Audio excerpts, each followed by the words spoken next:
Assalamualaikum warahmatullahi wabarakatuh. Perkenalkan, nama saya Alfikra Hussein dengan NIM 23208023. Baik, di sini saya akan membuat video pembelajaran tentang organel sel tumbuhan, yang kedua jaringan embrional, dan yang ketiga jaringan dewasa. Yang pertama kita akan membahas yang namanya sel tumbuhan. Sebelum kita masuk ke dalam materi sel tumbuhan, terlebih dahulu kita mengetahui apa itu sel. Sel adalah bagian terkecil dari makhluk hidup. Oke, selanjutnya kita masuk ke dalam pengertian sel tumbuhan. Sel tumbuhan merupakan kelompok sel eukariotik yang mempunyai struktur yang khas dibandingkan dengan sel eukariotik lain. Perbedaan yang paling mendasar yaitu bentuk sel tumbuhan yang kaku. Bentuk ini didapatkan dari dinding sel yang berada paling luar di sel tumbuhan. Dinding sel tersusun atas senyawa selulosa, pektin, hemiselulosa, dan lignin yang akan menguatkan struktur tumbuhan.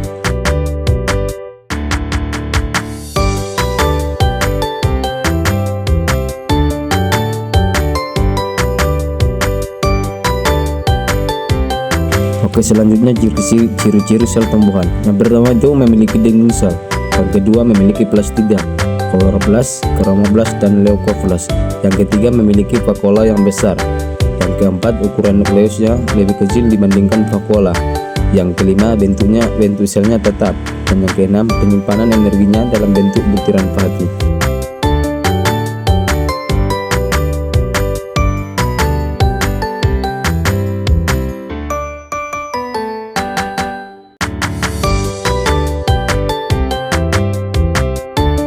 Oke, next, fungsi sel tumbuhan. Adapun fungsi dari sel tumbuhan yang pertama itu mengatur semua aktivitas tumbuhan. Yang kedua berperan langsung dalam proses tumbuh kembang tumbuhan. Yang ketiga menyimpan dan membawa sifat genetik tumbuhan. Dan yang keempat menyusun dan menjaga bentuk tumbuhan. Oke, selanjutnya kita akan membahas organel apa saja yang ada di dalam sel tumbuhan. Yang pertama ada yang namanya dinding sel. Yang kedua ada yang namanya membran plasma. Yang ketiga ada yang namanya nukleus. Dan yang keempat ada yang namanya sitoplasma. Dan yang kelima ada yang namanya plastida. Yang keenam ada yang namanya vakuola. Yang ketujuh ada yang namanya badan Golgi. Yang kedelapan ada yang namanya ribosom. Yang kesembilan ada yang namanya retikulum endoplasma. Yang ke-10 ada yang namanya mitokondria. Yang ke-11 ada namanya sitoskeleton. Yang ke-12 ada yang namanya mikrotubulus. Yang ke-13 ada yang namanya mikrofilamen. Yang ke-14 ada yang namanya plasmodesmata. Oke, selanjutnya kita masuk ke dalam pembahasan yang kedua, yaitu jaringan embrional atau meristem. Jaringan embrional atau meristem adalah jaringan pada tumbuhan yang sel-selnya aktif membelah diri secara mitosis. Baik, adapun ciri-ciri dari jaringan embrional yang pertama itu sel-selnya muda, aktif dalam pembelahan dan pertumbuhan. Yang kedua, ukuran selnya kecil dan seragam. Yang ketiga, letak sel-sel rapat, tidak ada ruang antar sel. Yang keempat, dinding selnya tipis. Yang kelima, inti sel relatif besar. Yang keenam, banyak mengandung protoplasma. Yang ketujuh, vakuola kecil atau hampir tidak ada. Oke, selanjutnya kita masuk ke dalam pembahasan yang ketiga, yaitu jaringan dewasa. Jaringan dewasa adalah jaringan tumbuhan yang sudah selesai mengalami pertumbuhan dan tidak lagi membelah. Jaringan dewasa terbentuk dari diferensiasi dan spesialisasi sel-sel hasil pembelahan jaringan meristem.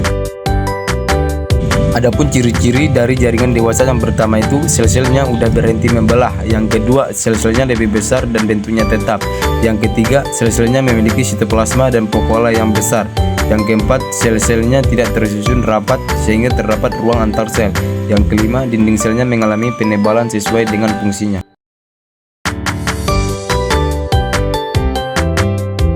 Adapun jenis-jenis jaringan dewasa yang pertama itu jaringan pelindung atau yang disebut epidermis. Yang kedua jaringan parenkim atau jaringan dasar. Yang ketiga jaringan penguat seperti parenkim dan sklerenkim. Yang keempat jaringan pengangkut seperti xilem dan floem. Yang kelima jaringan gabus. Adapun fungsi dari xilem itu ialah menyalurkan air dan unsur hara dari akar ke daun. Yang kedua itu fungsi dari phloem, yaitu adalah mengangkut zat-zat makanan hasil fotosintesis dari daun ke seluruh tubuh tumbuhan. Yang ketiga, koenkim berfungsi menyokong pada bagian tumbuhan muda yang sedang tumbuh dan pada tumbuhan herba. Yang keempat, koenkim berfungsi melindungi bagian-bagian lunak yang lebih dalam. Cukup sekianlah video pembelajaran dari saya. Jika ada kekurangan, saya mohon maaf. Wabillahi taufiq wal hidayah. Wassalamualaikum warahmatullahi wabarakatuh.